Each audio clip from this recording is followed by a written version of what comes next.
recette de cake balls, les Christmas cake balls. Donc vous avez pu voir dans la première recette des cake balls au praliné Nutella tous les détails de la préparation. Aujourd'hui on retrouve la préparation dans sa globalité, mais on retrouve seulement les grandes lignes, les grandes étapes.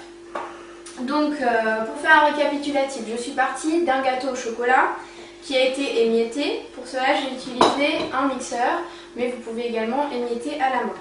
Une fois que vous obtenez ce gâteau au chocolat émietté, vous utilisez de la crème fraîche et d'autres ingrédients pour former une boule de pâte. Aujourd'hui, pour les Christmas cake balls, on ajoute de la crème fraîche et de la crème de marron en proportion égale. Pour commencer, la crème fraîche et aussi donc de la crème de marron.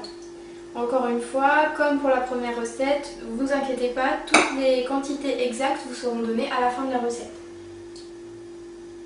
Et on mélange pour former une boule de pâte.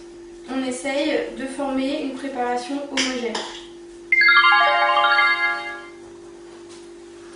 Donc voilà, on a la boule de pâte. Elle va être mise au frigo pour durcir. On va ensuite la retirer et former, en prenant des petits morceaux de pâte dans le creux de ses mains et en roulant la pâte entre les mains, former des petites boules de pâte comme ceci. Comme c'est des Christmas cake balls, j'ai préparé, donc ça c'est une petite astuce qui m'avait été donnée par le chef Eric Léoté lors du tournage de l'émission avec Sophie Davant. Donc ce sont des petits raisins secs que j'ai laissé mariner dans du rhum ambré, donc vous pouvez utiliser du rhum Negrita, il faut que ce soit un rhum bien sucré, et ils se sont gonflés de rhum. Et on va les ajouter au milieu des petites bouchées. Donc une astuce, couper la bouchée en deux, on ajoute un petit raisin.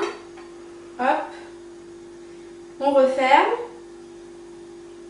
et on reroule la bouchée. Et voilà. Et on va faire pareil pour les autres bouchées. Maintenant qu'on a inséré les raisins marinés au rhum dans les petites bouchées, on va les enrober de chocolat. Donc comme pour les bouchées au praliné, on les met dans le chocolat, on tourne délicatement la bouchée. Là c'est du chocolat noir que j'ai fait fondre au micro-ondes quelques minutes. Voilà. On glisse doucement la fourchette sous la bouchée et on vient la déposer sur un plateau que j'ai préparé avec du papier sulfurisé. Voilà. Si par hasard vos petites bouchées sont trop molles et que vous avez du mal à les enrober de chocolat, parce que vous les écrasez sans le vouloir avec la fourchette, vous les remettez un peu au frais pour qu'elles durcissent.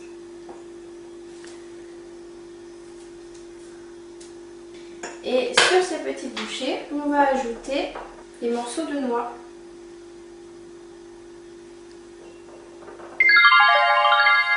Une fois qu'on a mis les bouchées au frais, on obtient des petites bouchées croquantes au chocolat qui contiennent du gâteau au chocolat, de la crème de marron, un peu de crème fraîche et cette jolie noix sur le dessus. Ce sont les Christmas cake balls. Bon appétit!